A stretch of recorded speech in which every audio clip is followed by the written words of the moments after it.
first, we are tracking the very latest on Tropical Storm Debby. The deadly storm is moving slowly over Georgia and South Carolina this morning. 30 inches of rain expected in some parts with the threat of catastrophic flooding. Our team is following the latest travel chaos as Charleston gets slammed with heavy rain right now. Victor is standing by, and Ginger leads us off in Savannah, Georgia, where the mayor there said to hunker down. Good morning, Ginger. Great advice, Michael, because we have flooded roads like this all over Savannah. You can see that abandoned car behind me. There's another abandoned car in this flooded street. We've seen people turning around, which is a great idea. But we had more than 8¼ inches already. And I say already because this storm has 3 more days, all the way through Friday, before it exits South Carolina. Overnight, Debby slowly swirling across the southeast, dropping life-threatening rain in Georgia and South Carolina. In Modesto Beach, South Carolina, a tornado on the outer bands of Debby tearing homes apart. In Debby's wake, flash flood emergencies in Florida, leaving towns swamped. 5 people have been killed, including 2 children.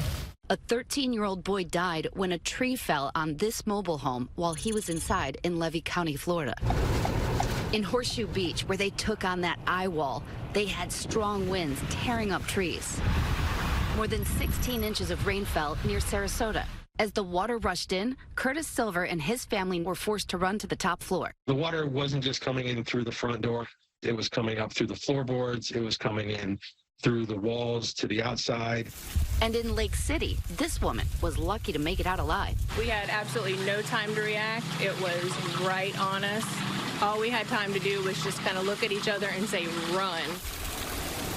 So we tracked this storm all the way from the Tampa Bay area, and we got ahead of it before it really hit last night here in Savannah. You can see we've now made it onto kind of the outside of the center of what's left of Debby. We're in that lighter part in southeast Georgia, but that pummeling part, that outer band, right on top of Charleston. Charleston has a threshold of about 16 inches or so where they see major flood problems, and that is unfortunately a real possibility as we go through today, tomorrow, and Friday. You see right there, we're still in a flash flood warning. That's the type that when you get it, if you have a choice to not drive, don't. Here's the timing and the big problem. It doesn't move. That's Wednesday, Thursday, and Friday. You see how Columbia, the A there of Columbia, that's Friday morning. The center of the storm still hanging out in South Carolina before it starts to jet up through the mid-Atlantic. So North Carolina has now been extended into that significant or even potential for some elevated flash flood risk. I want to make sure to point that out because as much as we're talking about here in Savannah, Charleston, but Robin, also up into Wilmington and then the mid-Atlantic and Northeast. We could track this all the way home, Robin. And we will be checking back with you throughout the morning, Ginger. Thank you. And as you know, a flash flood warning has been issued for Charleston, South Carolina, with the coast bracing for life-threatening conditions. Victor Okendo is there for us this morning. Good morning to you, Victor. Good morning, Robin, from downtown Charleston, where the rain has been relentless and we have not seen the worst of it yet. Here in the beloved city market, the streets are already flooded. You can see some business owners taking precautions. They put these sandbags out, and for good reason. As I make my way from the sidewalk onto the street, you'll see it's already up to my knees. It's this flooding that has been the concern all along. It could be catastrophic.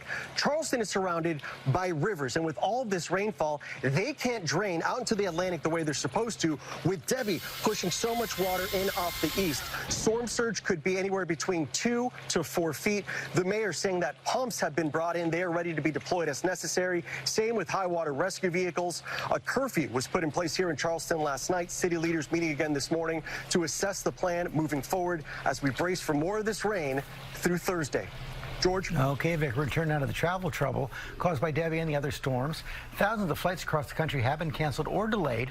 Trevor Alt is at LaGuardia Airport. Good morning, Trevor.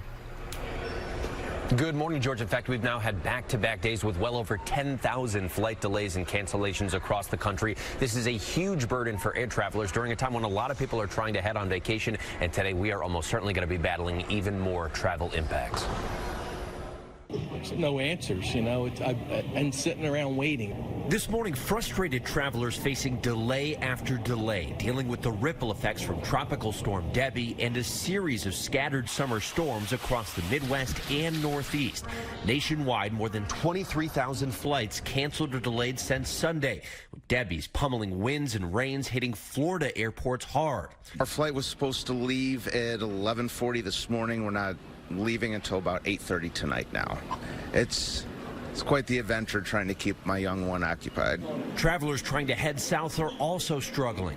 Trying to get down there for 2 days. So it's just frustrating, all in general. I get the weather is the cause, but hey, give me some better information so I can plan. American Airlines, which has hubs in Miami and Charlotte, has been hit the hardest, with 412 flights canceled yesterday alone. And all the big airlines are allowing customers to rebook without change fees. And so the FAA is now once again warning of disruptions up and down the East Coast, especially because Debby is not the only issue for travel. We are once again expecting thunderstorms in the Midwest and here again in the Northeast. Michael? Yeah, so many disruptions there, Trevor. Thank you for that. We're going to turn now to the